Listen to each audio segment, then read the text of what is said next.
உன் கண் சிவந்து பார்த்தால் போதும் துரோகியின் கத்தி உளுந்து போகும் அம்மா.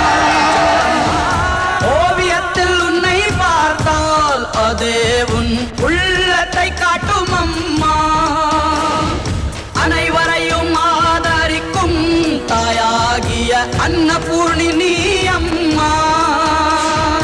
அன்புக்கும் பண்புக்கும் தான் நீயோர் அருள் வடிவாகும் அம்மா. உந்தன் மொழிதானே மேலோரோதும் வேதம், உந்தன் செயல்தானே எதிலும் இங்கே தர்மம். பொறுத்திருந்தால் பூமி மாதா நீயே, பொங்கி நின்றால் தர்மம் காக்கும் தாயே. நல்ல ஞாபகம் இருக்கட்டும், இது ஏன் சமஸ்தானம். ஜக்கம்மா மாயம்மா